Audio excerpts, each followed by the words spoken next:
एक साल से मुसलसल हम सुनते आ रहे हैं। 9 मई 2023 को हुआ और डिजिटल टेररिज्म की जो इस्तिलाह है वो कोर कमांडर्स कॉन्फ्रेंस के एलामिये में 2024 के अवाइल में सामने आना शुरू हुई, जब पाक फ़ौज ने कहा कि उन्हें डिजिटल टेररिज्म का सामना है। और जब ये कहा गया कि 9 मई के कुछ मुल्ज़मान तो वो हैं जो मुल्ज़मान एक्चुअली ग्राउंड पर मौजूद थे, जिन्होंने कोर कमांडर के घर पे हमला किया, GHQ के गेट पे हमला किया, शहदा की यादगारों पर हमला किया, इदारों के खिलाफ मुनज़्ज़म कार्रवाई की।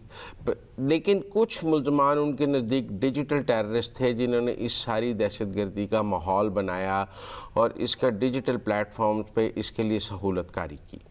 और उन्होंने कहा कि एक टेररिस्ट हैं जिनके खिलाफ इंसदाद दहशतगर्दी के मुकदमात में ये मुकदमा चल रहा है कि वो 9 मई में मुलव्वस, और कुछ डिजिटल टेररिस्ट हैं जिन्होंने 9 मई के लिए माहौल बनाया, उसकी जस्टिफिकेशन पैदा की, फ़ौज के ख़िलाफ़ प्रोपेगेंडा किया, मुहिम बनाई, ज़हन साजी की।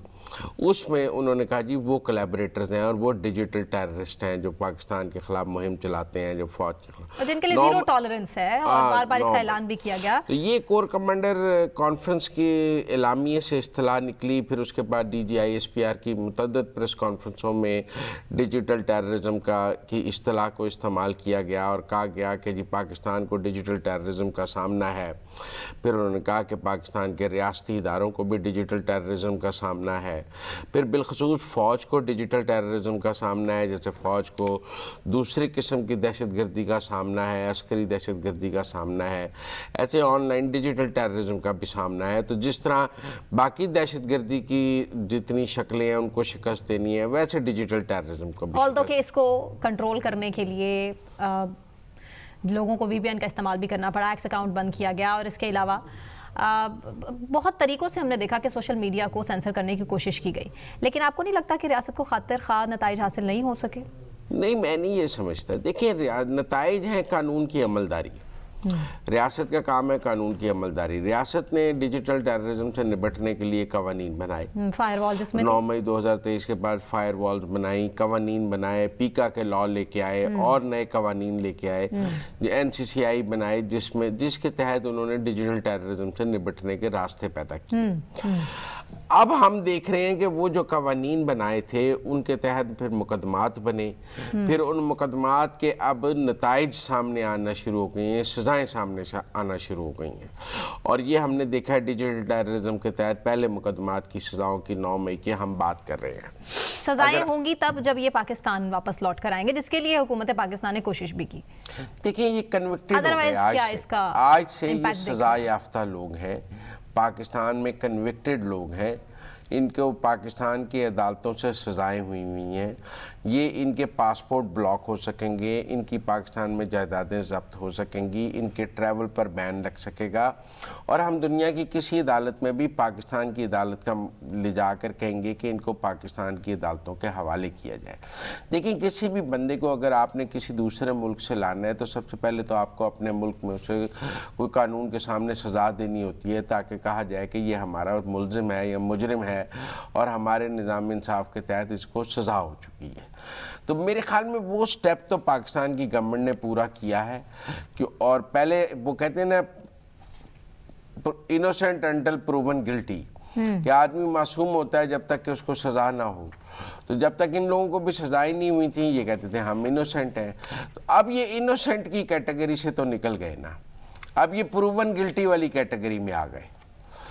अब ये खुद को इनोसेंट नहीं कहेंगे, प्रूवन गिल्टी वाली कैटेगरी में आ जाएंगे और इनके लिए यकीनन मुश्किलात पैदा होंगी। ऐसा नहीं है कि इनके लिए मुश्किलात पैदा नहीं होंगी, इनके लिए मुश्किलात पैदा होंगी, कानूनी मुश्किलात पैदा होंगी इनके लिए। जहाँ ये रह रहे हैं वहाँ मुश्किलात। आप देखें ना, आदिल राजा साहब लंदन में केस हारे ही हैं ना डेफेमेशन का, तो और वो डेफेमेशन का केस वो जो हारे हैं वो लंदन के निज़ाम इंसाफ से हारे हैं, अब पाकिस्तान से उनको सज़ा हुई है।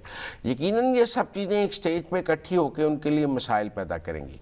लेकिन मैं आपको एक और बात बताऊं, ये जो आज सज़ा हुई है ना, इसने बहुत सारी और सज़ाओं के रास्ते खोले।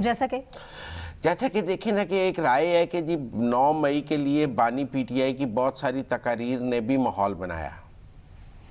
آپ میری بات سمجھیں، وہ جو تقاریر کرتے رہے ان سے فوج کے خلاف ایک ماحول بنایا، اور انہوں نے فوج کے خلاف وہ جو 9 مئی کروانے کو بعد میں جسٹیفائی بھی کیا، اور پہلے اس کے لیے ماحول بھی بنایا. اور ایسے مذاکرات کا ماحول زیادہ گرم آنے کی کوشش کرے گی حکومت، آپ کو لگتا ہے؟ نہیں، مجھے یہ لگتا ہے کہ مذاکرات پہ میں بحث نہیں کر رہا.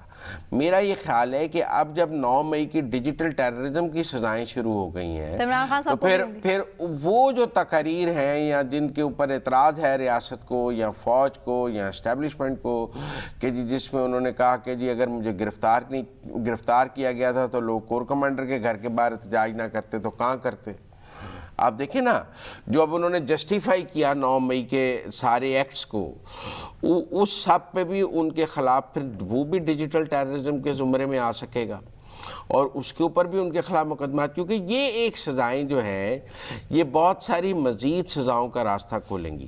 جیسے جب 9 مئی کے پہلے مقدمے میں سزا ہوئی تھی تو ہم نے یہ کہا تھا کہ اگر آج 9 مئی کے ایک مقدمے میں سزا ہو گئی ہے فیصل آباد میں، تو پھر لاہور میں بھی سزائیں ہو جائیں گی، پنڈی میں بھی ہو جائیں گی، سرگودا میں بھی ہو جائیں گی، پھر سزاؤں کا ایک سلسلہ چل پڑے گا. 200 سے زائد مقدمات تو عمران خان صاحب بھگت رہے نا، نہیں اہلیہ بھی پھر مقدمات آپ یہ بھگت رہی دیکھیں ہیں. نا، 9 مئی میں پھر سزائیں تو ہوئی نا اور لوگوں کو، ابھی ہوئی عمران ہیں. خان کو نہیں ہوئی، ہاں، ایسے مانی ہی. پی ٹی آئی کو، پر باقی لوگوں کو تو پھر 9 مئی میں مختلف شہروں سے سزائیں شروع ہو گئیں، ان میں عالیہ حمزہ کو بھی ہو گئیں، چنم جاوید کو بھی ہو گئیں، بہت سارے لوگوں کو، پی ٹی آئی کے لوگوں کو. کیونکہ کیس بنانا پڑے گا نا اس حوالے سے کہ عمران خان صاحب کی گرفتاری ہوئی تو 9 مئی ہوا، اس سے میرے خیال پہلے میں ریاست کے لیے کون کیس سی بنانا تقاریر مشکل نہیں تھا، قانون بنانا مشکل تھا قانون کہ بنانا یہ بھی سب خیر قانون کی مشکل نہیں. گرفت میں آ جائیں.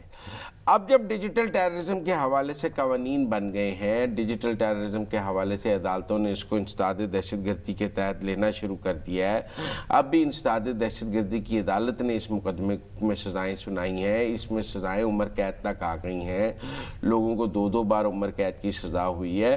تو میرے خیال میں وہ لوگ جو پاکستان میں بھی بیٹھے ہیں اور 9 مئی کے حوالے سے انہوں نے گفتگو کی ہوئی ہے یا کچھ کیا ہوا ہے، تو وہ بھی اب گرفت میں آئیں گے. اچھا مطلب صاحب، اس کا تھوڑا سا بیک گراؤنڈ اگر ہم سمجھ لیں اور اپنی آڈینس کے سامنے بھی ساری سچویشن رکھیں کہ ڈیجیٹل دہشت گردی کی جو اصطلاح ہے ہم سب کو پتہ ہے کہ آئی ایس پی آر کی طرف سے سامنے آئی تھی، اور سوشل میڈیا کو کنٹرول کرنے کے لیے ریاست بھی حکومت بھی ایک پیج پر تھی. تو کیا ہم یہ سمجھ لیں ان سزاؤں کے بعد کہ سوشل میڈیا کو کنٹرول کرنے میں حکومت ریاست ناکام رہے؟